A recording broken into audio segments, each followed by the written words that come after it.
Hello everyone, welcome to your YouTube channel Vaibhav tutorials. हम सभी आज विषम परिस्थितियों से गुजर रहे हैं और कोरोना महामारी बहुत ही भयावह रूप से चारों ओर फैली हुई है। इसलिए हम सबकी जिम्मेदारी है कि हम सभी घर पर रहें और सुरक्षित रहें।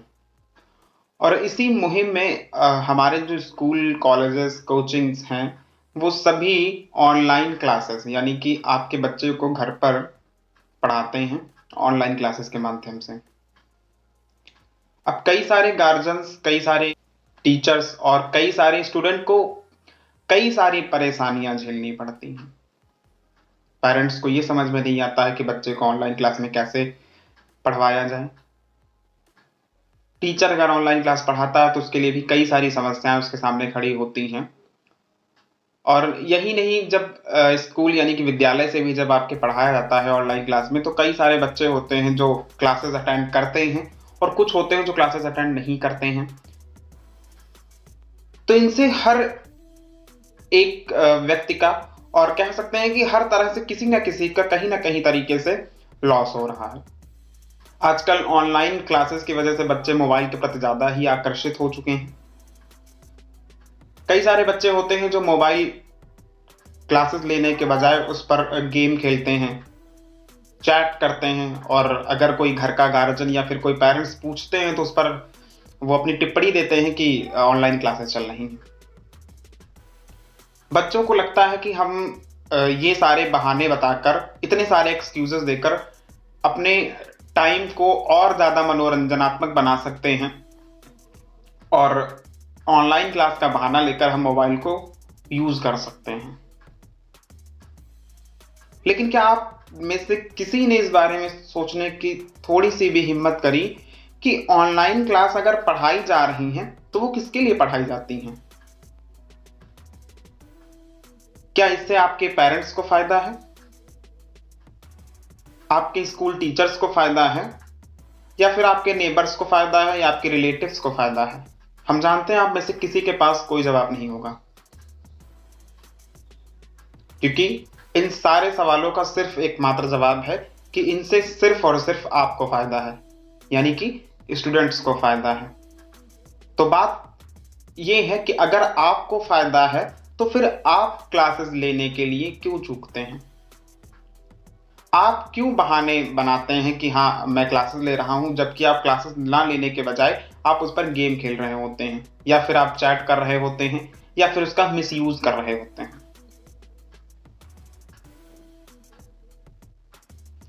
कई सारे बच्चों के मन में सवाल उठ रहा होगा कि हाँ नहीं, मैं तो क्लासेस लेता हूं ऑनलाइन और मैं क्लासेस पढ़ता भी हूं। और कई सारे पेरेंट्स के दिमाग में भी ये बात आ रही होगी, क्या वाकई में हमारा बच्चा ऑनलाइन क्लास पढ़ता है या फिर उस पर गेम खेलता है? तो आज मैं वैभव त्रिपाठी 3 बातों पर आप लोगों से डिस्कस करेंगे। पहला, पेरेंट्स लॉकडाउन में कैसे अपने बच्चों को ऑनलाइन या ऑफलाइन पढ़वाएं। दूसरा, स्टूडेंट, अगर आपकी ऑनलाइन क्लासेस चलती हैं तो आपको वो क्लासेस कैसे मैनेज करनी है। और तीसरा, कि आप पेरेंट्स और स्टूडेंट एक साथ मिलकर स्कूल से आ रहे वर्क, स्कूल से हो रही क्लासेस को कैसे हैंडल करें और कैसे उनके बारे में आपको उससे रिलेटेड इंफॉर्मेशन कैसे कलेक्ट करनी है और कैसे आपको पूरे दिन का टाइम टेबल सेट करना है ताकि आपकी ऑनलाइन क्लासेस भी हो जाएं और आपका टाइम भी यूटिलाइज हो ढंग से। तो सबसे पहले हम बात करते हैं पेरेंट्स की। कई सारे पेरेंट्स के पास एंड्रॉयड मोबाइल है, कई सारे पेरेंट्स के पास एंड्रॉयड मोबाइल नहीं भी है। कई सारे पेरेंट्स ऐसे हैं जिनके पास एंड्रॉयड मोबाइल घर पर एक ही है, पढ़ने वाले बच्चे 2 या 3 हैं। या फिर कई सारे पेरेंट्स ऐसे हैं जिनके पास मोबाइल होते हुए भी नेट इशू रहता है, वो अपने बच्चों को पढ़ाने में उतनी पूरी तरीके से मदद नहीं कर सकते हैं जितनी उनकी होनी चाहिए। अब इसका एकमात्र विकल्प ये निकलता है, अगर आपके पास एंड्रॉयड मोबाइल है तो आप अपने बच्चों को ऑनलाइन क्लासेस जरूर दिलवाइए। स्कूल से हो रहे सारे असाइनमेंट को भी आप अपने बच्चों को कंप्लीट करने के लिए फोर्स कीजिए, और अगर वो नहीं करते हैं तो आप उनको उस बारे में समझाइए। आप अपने बच्चों को अगर अच्छी शिक्षा देना चाहते हैं तो आप उनके साथ पेरेंट्स से पार्टनर बनने का सफर तय कीजिए। क्योंकि आप माने या ना माने, ऑनलाइन क्लासेस लेने में बच्चों को भी कहीं ना कहीं कोई ना कोई तो परेशानी होती ही है।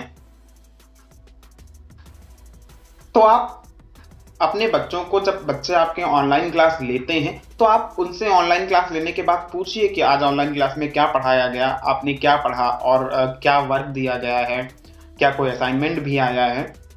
और फिर आप अपने बच्चे को खुद से ट्रीट कीजिए कि वो असाइनमेंट को कैसे कंप्लीट करे, क्लासेस जो ली है उसको किस तरह से हैंडल करे, कैसे हमको आगे की पढ़ाई को हैंडल करना है। होता क्या है कि जब बच्चा क्लास ऑनलाइन लेता है, तो अगर मान लेते हैं कि मैथ की क्लास बच्चे की चल रही होती है, तो मैथ की क्लास जब बच्चे की चल रही होती है, तो या तो वो फिर मैथ के क्वेश्चंस को कॉपी करता है, या फिर अगर उसको क्वेश्चन समझ में नहीं भी आता है तो वो उस बारे में अपने टीचर से कंप्लेंट नहीं करता है कि हाँ उसे वो क्वेश्चन समझ में नहीं आया। और जब वो उसको वो क्वेश्चन समझ में नहीं आता है, फिर दूसरे दिन एक नया क्वेश्चन मिलता है, एक नए स्टेप्स के साथ में, कुछ नए फॉर्मूलों के साथ में, तो फिर उससे दिक्कत होती है। और ऐसा करते करते करते करते एक समय ऐसा आता है कि आपको उस चैप्टर से रिलेटेड कई सारी ऐसी चीजें जो आपको बिल्कुल भी समझ में नहीं आई होंगी, और ये हमारे बेस को, हमारी पढ़ाई को कमजोर बनाता है। ऑनलाइन क्लास आपको एक विकल्प दिया गया है कि आप अपनी पढ़ाई को जारी रखें। इसका मतलब ये नहीं है कि आप अपनी पूरी पढ़ाई की जिम्मेदारी अपने टीचर्स पर डाल दें। हाँ, अगर आपको कोई क्वेश्चन समझ में नहीं आता तो आप पर्सनली अपने टीचर को बोल सकते हैं इस बारे में कि हाँ मुझे ये क्वेश्चन समझ में नहीं आया है, आफ्टर एंडिंग द क्लास। और साथ ही साथ आप, अगर वो क्वेश्चन आपको समझ में नहीं आया तो आप एक रफ कॉपी साथ में रखिए और उस क्वेश्चन को साइड में नोट कर लीजिए कि हाँ हमको ये क्वेश्चन समझ में नहीं आया है। हो सकता है घर में कोई बड़ा होगा जो आपको वो क्वेश्चन बता सकता है। अगर वो नहीं बता पाता है तो आपका अगर कोई ट्यूशन टीचर है उससे आप इस बारे में पूछ लीजिए, हो सकता है वो आपको उस क्वेश्चन के बारे में समझा दे। और अगर ये भी विकल्प नहीं है तो आपका सब्जेक्ट टीचर है, वो आपको इस बारे में जरूर बताएगा। हम कुछ चैप्टर्स, अगर हम थ्योरेटिकल चैप्टर्स की बात करें, तो आप जब चैप्टर्स एसएसटी, इंग्लिश, साइंस, इनमें सब में पढ़ते हैं, तो टीचर चैप्टर पढ़ा रहा होता है, आप बुक खोल कर तो बैठे हुए होते हैं, लेकिन आपका ध्यान इधर उधर रहता है। मैंने कई सारे गार्जियन से, कई सारे बच्चों से ये चीजें महसूस करी हैं कि बच्चा जब ऑनलाइन क्लास लेता है तो वो अपने माइंड को बहुत ही ज्यादा डाइवर्ट रखता है।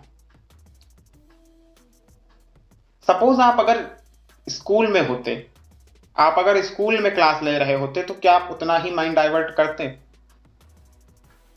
नहीं। आप अगर ऑनलाइन क्लास ले रहे हैं, इसका मतलब है कि आपको वो चीज फिर पूरी स्ट्रिक्टली बिहेवियर के साथ, यानी कि आपको पूर्ण अनुशासन के साथ क्लास अटेंड करनी है। आपको उस बीच में ना तो कहीं उठकर जाना है और आपका पूरा फोकस आपकी क्लास पर हो। कई सारे बच्चे होते हैं जो ऑनलाइन क्लास चला देते हैं, कैमरा ऑफ रखते हैं, वॉइस म्यूट रखते हैं और क्लासेस चल रही होती है। आपने क्या एक बार भी सोचा है कि इससे आपको कितना बड़ा लॉस हो रहा है? आप क्लासेस ऑनलाइन तो लेते हैं, लेकिन ऑनलाइन क्लास ना लेते हुए भी आप, ऑनलाइन क्लास लेते हुए भी आप वहां से कुछ भी नॉलेज नहीं गेन करते हैं। और वो सिर्फ इस वजह से, क्योंकि आप ऑनलाइन क्लास इस वजह से नहीं ले रहे हैं कि आपको वहां से कुछ सीखना है, आप इस वजह से ले रहे हैं क्योंकि आपको अपनी अटेंडेंस देनी है। हम मानते हैं कि हाँ ये समय कई सारी समस्याओं से घिरा हुआ है, लेकिन अगर आपको इन समस्याओं से निपटने के लिए विकल्प दिए गए हैं तो आप उनका सही इस्तेमाल कीजिए।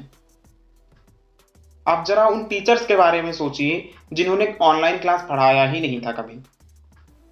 उन टीचर्स के बारे में सोचिए जिनको एंड्रॉयड मोबाइल यूज करना उतनी अच्छी तरीके से नहीं आता है जितना कि आज की युवा पीढ़ी यूज करती है।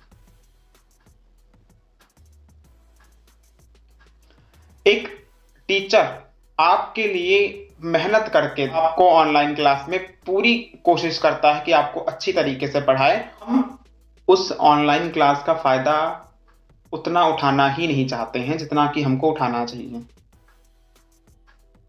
ये समय हम सभी के लिए कठिन है और इस कठिन समय में एकमात्र विकल्प है कि हम अपनी पढ़ाई को सुचारू रूप से जारी रखें, क्योंकि ये समय तो गुजर जाएगा। आपको प्रमोट कर दिया जा रहा है, अच्छी बात है, आपको प्रमोशन भी मिल रहा है, लेकिन हमेशा याद रखिए, आपके ज्ञान का प्रमोशन सिर्फ और सिर्फ आप कर सकते हैं। आपके दिमाग में जितनी भी नॉलेज है उसका प्रमोशन आप कर सकते हैं, ना तो गवर्नमेंट कर सकती है ना ही स्कूल कर सकता है। ये समय 2-3 साल तक ऐसे ही रहता है, मान लेते हैं, और ये गुजर जाएगा। उसके बाद जब आप बड़े होंगे, आपकी नॉलेज पावर क्या होगी? क्या आपको उतना बेसिक उस समय आ रहा होगा जितने की आवश्यकता होगी? स्वयं से विचार कीजिए कि अगर ऑनलाइन क्लासेस में हम अपनी पूर्ण सहभागिता नहीं दे रहे हैं तो इसमें सिर्फ और सिर्फ लॉस हमारा है, किसी और का नहीं। आपको असाइनमेंट स्कूल से मिलते हैं, आप कोशिश करिए कि आपके असाइनमेंट रोज के रोज कंप्लीट हों। आप कोशिश करिए कि आपकी सारी ऑनलाइन क्लासेस रोज की रोज हो और आपकी क्लासेस में आपकी 100% की पूर्ण सहभागिता हो। आप जब क्लासेस ऑनलाइन लेते हैं उस समय आपके आसपास में किसी भी तरह का कोई शोर ना हो, ये सिर्फ और सिर्फ आपकी जिम्मेदारी है। मैं उन सभी पेरेंट्स से भी कहना चाहूँगा कि जब आपके बच्चे ऑनलाइन क्लास लेते हैं तो आप अपने बच्चों से ऑनलाइन क्लास लेने के बाद आपके बच्चे ने क्या पढ़ा है, किस सब्जेक्ट की ऑनलाइन क्लास चल रही थी, इस बारे में अपने बच्चे से पूछें। और आपके बच्चे ने उस समय पढ़ाए जा रहे क्लास में क्या नोट किया है, इस बारे में भी वो आप अपने बच्चे से पूछ सकते हैं। क्योंकि मैंने कई सारे बच्चों को नोटिस किया है, जब ऑनलाइन क्लास चलती है तो बच्चे सिर्फ मोबाइल हेडफोन लेकर बैठते हैं, क्लास करते हैं, ना ही उनके पास पेन कॉपी होती है और ना ही उनके पास लिखने के लिए कोई नोट्स होते हैं। आप सिर्फ ऑनलाइन क्लास हेडफोन लगाकर सुन लें और आंखों से देख लें, बस इतना ही आवश्यक नहीं है। आप एक शेड्यूल सेट कीजिए कि आपको कैसे क्लासेस पढ़नी है। अगर आपकी मैथ क्लास होती है तो आप एक रफ कॉपी साथ में रखिए कि हाँ, जो क्वेश्चन लगवाया जाएगा मैं उसको नोट करूंगा और मैं खुद से प्रयास करूंगा कि मैं वो खुद से सॉल्व करूं। आप अगर साइंस पढ़ रहे हैं, एसएसटी पढ़ रहे हैं, इंग्लिश पढ़ रहे हैं, तो आप उस चैप्टर को खोल के रखिए सामने, जो चैप्टर टीचर पढ़ा रहा है, और टीचर के पढ़ाने के बाद आप स्वयं से उस चैप्टर को एक बार पढ़िए कि क्या टीचर ने जो हमें चैप्टर पढ़ाया है क्या वो हमें उतनी ही अच्छी तरीके से समझ में आया है। फिर आप उस बुक की एक्सरसाइजेस को स्वयं से फिल करने का प्रयास कीजिए।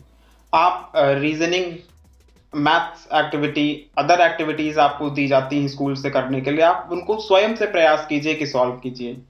जीके की बुक आजकल बच्चे आंसर शीट से उठाते हैं और पूरी बुक एक बार में ही भर डालते हैं। इससे क्या फायदा आपको हुआ? आपने सिर्फ बुक को कंप्लीट कर दिया, क्या आपने अपने माइंड में उन चीजों को कंप्लीट करने का प्रयास किया? आप कम पढ़िए, लेकिन जितना पढ़िए एक दिन में वो उतना आपको अच्छी तरीके से तैयार भी हो, क्योंकि ये समय है आपके लिए और टीचर्स के लिए, पेरेंट्स के लिए, ये सभी के लिए एक कठिन समय है। अब जिन पेरेंट्स के पास मोबाइल नहीं है, यानी कि एंड्रॉयड मोबाइल जिनके पास नहीं है, जो अपने बच्चों को ऑनलाइन क्लास दिलाने समर्थ हैं, तो आप अपने अभिभावकों को उतना फोर्स ना करें कि वो आपको मोबाइल लेकर दें। क्योंकि एक अभिभावक अगर विद्यालय की फीस भर सकता है तो जाहिर सी बात है कि वो एक मोबाइल लेने में असमर्थ नहीं होगा। हो सकता है कि कुछ उसकी विषम परिस्थितियां हो जिस वजह से वो मोबाइल लेने में असमर्थ हो।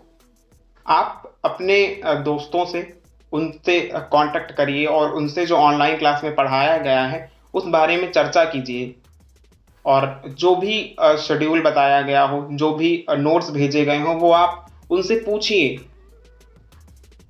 और फिर उसको लेकर आप स्वयं से पढ़ने का प्रयास कीजिए। अगर आपको कोई चीज़ समझ में नहीं आती है तो आपके घर में बड़े हैं, आप उनसे इस बारे में चर्चा कीजिए।